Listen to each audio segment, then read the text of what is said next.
শুভ সকাল বন্ধুরা। আজ 29 জুন সোমবার। আজকের সকালের বরাক তথা সমগ্র আসামের গুরুত্বপূর্ণ খবরগুলি হলো: রাজ্যের জেলায় জেলায় চাকরির বিজ্ঞপ্তি, আবেদনের অন্তিম তারিখ 10 জুলাই।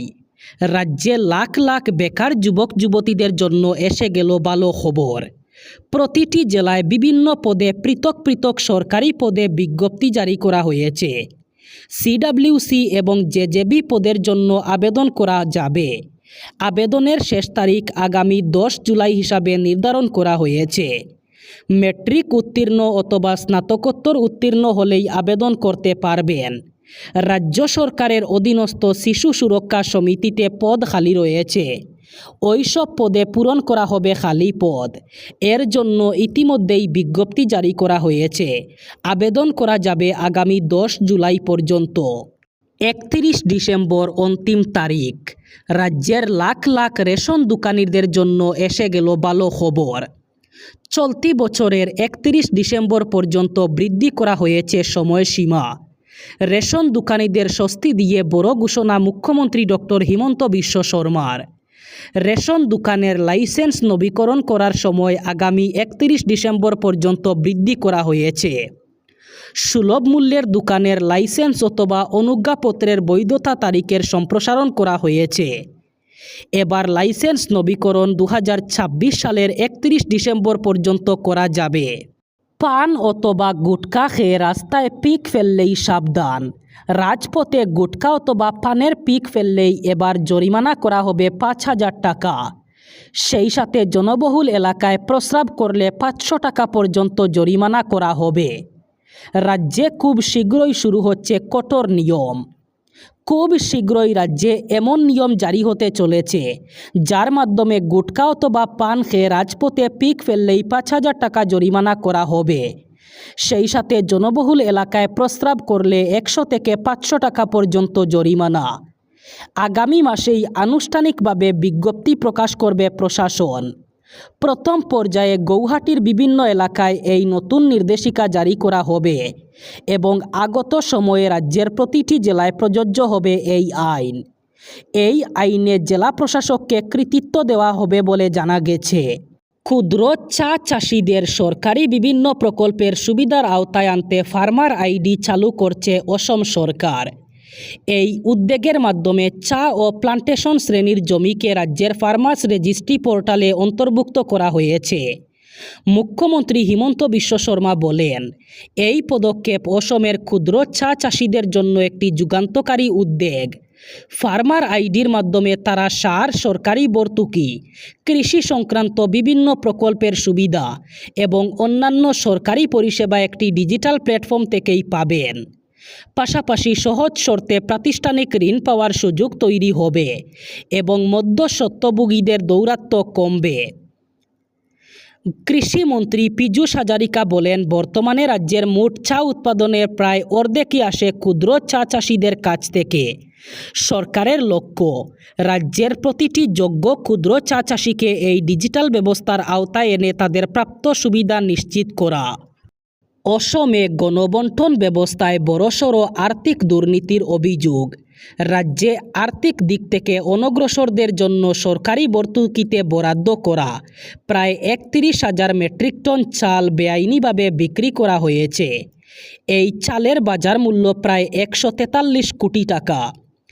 এই ঘটনায় ভিজিলেন্স তদন্তের পর north eastern regional agriculture marketing corporation limited তথা নেরামেক অ্যান্ড ফুড কর্পোরেশন অফ ইন্ডিয়ার একাধিক শীর্ষ আধিকারিকদের বিরুদ্ধে ইতিমধ্যে ব্যবস্থামূলক পদক্ষেপ নেওয়া হয়েছে। সূত্রের খবর, সরকারি নিয়মকে বুড়ো আঙ্গুল দেখিয়ে হরিয়ানার একটি বেসরকারি সংস্থার কাছে বিক্রি করা হয় ওই চাল। এই ঘটনায় দুর্নীতির গুরুতর অভিযোগ সামনে আসতেই তদন্ত শুরু হয়েছে। আফ্রিকায় ছড়িয়ে পড়া প্রাণঘাতী ইবোলা ভাইরাসের প্রাদুর্ভাবের মুখে বিমানবন্দরগুলোতে নজরদারি জোরদার করেছে ভারত সরকার। এর অংশ হিসাবে দেশটির বেসামরিক বিমান চলাচল মন্ত্রণালয় এয়ার সুবিধা 2.0 নামের একটি নতুন কন্ট্যাক্টলেস ডিজিটাল প্ল্যাটফর্ম চালু করেছে। গত 25 জুন থেকে কার্যকর হওয়া এই নিয়মের অধীনে এখন থেকে যে কোনো দেশ থেকে ভারতে আসা সমস্ত আন্তর্জাতিক যাত্রীদের জন্য ফ্লাইটে ওঠার আগে অনলাইনে একটি স্বাস্থ্য ঘোষণাপত্র পূরণ করা বাধ্যতামূলক। বিশ্ব স্বাস্থ্য সংস্থা মধ্য আফ্রিকার এই ইবোলা প্রাদুর্ভাবকে বৈশ্বিক স্বাস্থ্য জরুরি অবস্থা হিসাবে ঘোষণা করার পর ভারত এই সতর্কতামূলক পদক্ষেপ নিয়েছে। নতুন এই নিয়মটি সংযুক্ত আরব আমিরাত সহ বিশ্বের যে কোনো প্রান্ত থেকে ভারতে আসা সকল যাত্রীদের জন্য প্রযোজ্য হবে। যাত্রীরা তাদের যাত্রা শুরুর 24 ঘন্টা আগে airsuvidha.civilaviation.gov.in পোর্টালে এই ফর্মটি পূরণ করতে পারবেন। বিমানবন্দরে নেমে বাড়তি ঝামেলা এড়াতে যাত্রীদের ওয়েব চেক ইনের সময় এই ফর্মটি পূরণ করার পরামর্শ দেওয়া হয়েছে। পশ্চিমবঙ্গে মহিলাদের জন্য দারুণ সুযোগ। অন্নপূর্ণা ভাণ্ডার প্রকল্পে একই পরিবারের একাধিক মহিলা যোগ্য হলে তারা সবাই 3000 টাকা করে পাবেন। সরকার জানিয়েছে, যোগ্যতার শর্ত পূরণ করলে একই পরিবারের সকলেই আলাদাভাবে আবেদন প্রকল্পের সুবিধা পেতে পারেন। পশ্চিমবঙ্গের মহিলারা ইতিমধ্যেই অন্নপূর্ণা ভাণ্ডার প্রকল্পের আওতায় 3000 টাকা করে পেতে শুরু করেছেন, যারা এখনও প্রথম কিস্তি পাননি। মুখ্যমন্ত্রী শুভেন্দু অধিকারী স্পষ্ট জানিয়েছেন যে জুলাই মাসের 1 তারিখের মধ্যেই তাদের অ্যাকাউন্টে টাকা পৌঁছে যাবে। প্রথম কিস্তির টাকা ঢোকার পর থেকেই রাজ্য জুড়ে মহিলাদের মধ্যে উৎসাহ এবং আগ্রহ আরও বেড়েছে। সূত্র মারফত জানা গেছে, এখনও পর্যন্ত আনুমানিক 1 কোটিরও বেশি মহিলার তথ্য পশ্চিমবঙ্গ সরকারের অনলাইন পোর্টালে আপলোড করা হয়েছে। এই বিশাল সংখ্যক আবেদনকারীর তথ্য প্রক্রিয়াকরণ করে পর্যায়ক্রমে সুবিধা দেওয়া হচ্ছে। ইরানে টানা দ্বিতীয় দিনের মতো বিমান হামলা চালালো যুক্তরাষ্ট্র। ওয়াশিংটনের দাবি, হরমুজ প্রণালীতে একটি বাণিজ্যিক জাহাজে হামলার জবাবে প্রেসিডেন্টের নির্দেশে এই সামরিক অভিযান পরিচালনা করা হয়েছে। নতুন এই হামলার পর মধ্যপ্রাচ্যে আবারও উত্তেজনা বেড়েছে এবং সাম্প্রতিক যুদ্ধবিরতি সমঝোতার ভবিষ্যৎ নিয়ে অনিশ্চয়তা তৈরি হয়েছে। মধ্যপ্রাচ্যে মার্কিন সামরিক অভিযান পরিচালনাকারী সেন্ট্রাল কমান্ড জানিয়েছে, আন্তর্জাতিক বাণিজ্যিক জাহাজ চলাচলের নিরাপত্তার বিরুদ্ধে ইরানের ধারাবাহিক হুমকি এবং আগ্রাসনের প্রতিক্রিয়া হিসাবেই এই হামলা চালানো হয়েছে। বাক্সা জেলার জুপাডঙ্গার দিরিঙ্গাপুরে এক লোমহর্ষক ও চাঞ্চল্যকর ঘটনা। মা নিজের দা দিয়েই কূপ মেরে হত্যা করেছেন তার 5 বছরের শিশুপুত্র রণবীর সিং বড়কে। স্থানীয় সূত্রে জানা গেছে, ঘটনাটি প্রকাশ্যে আসতেই এলাকা জুড়ে চাঞ্চল্যের সৃষ্টি হয়। খবর পেয়ে পুলিশ ঘটনাস্থলে পৌঁছে শিশুটির দেহ উদ্ধার করে ময়নাতদন্তের জন্য পাঠায়। অভিযুক্ত মা নেউচি বড়কে ইতিমধ্যে আটক করেছে পুলিশ। কী কারণে এই মর্মান্তিক ঘটনা ঘটল তা এখনও স্পষ্ট নয়। এদিকে রাজ্যের অভয়াপুরীর চৌটাকি এলাকায় শনিবার রাতে ঘটে যায় এক চাঞ্চল্যকর ঘটনা। অভিযোগ, ছেলের হামলায় প্রাণ হারিয়েছেন 57 বছর বয়সী নরোত্তম নাথ। এই ঘটনায় পুলিশ তার 24 বছর বয়সী ছেলে কমল নাথকে আটক করেছে। মৃতের স্ত্রী চম্পা নাথের অভিযোগ, নরোত্তম নাথ দীর্ঘদিন ধরে মদ্যপ অবস্থায় বাড়িতে অশান্তি সৃষ্টি করতেন এবং পরিবারের সদস্যদের উপর নির্যাতন চালাতেন।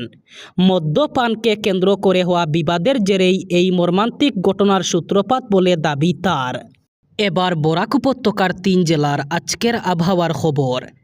আজ 29 জুন সোমবার বরাক উপত্যকার 3 জেলায় গরমের সম্ভাবনা। আজ শিলচর কাছাড়ে সর্বোচ্চ তাপমাত্রা থাকবে 31 ডিগ্রি সেলসিয়াস এবং সর্বনিম্ন তাপমাত্রা থাকবে 27 ডিগ্রি সেলসিয়াস। শ্রীভূমি করিমগঞ্জে আজ সর্বোচ্চ তাপমাত্রা থাকবে 31 ডিগ্রি সেলসিয়াস এবং সর্বনিম্ন তাপমাত্রা থাকবে 27 ডিগ্রি সেলসিয়াস। একইভাবে হাইলাকান্দি জেলায়ও আজ সর্বোচ্চ তাপমাত্রা থাকবে 31 ডিগ্রি সেলসিয়াস এবং সর্বনিম্ন তাপমাত্রা থাকবে 27 ডিগ্রি সেলসিয়াস। এই ছিল আজকের সকালের গুরুত্বপূর্ণ খবরগুলি। ভিডিওটি অবশ্যই লাইক করবেন এবং চ্যানেলটি সাবস্ক্রাইব করবেন।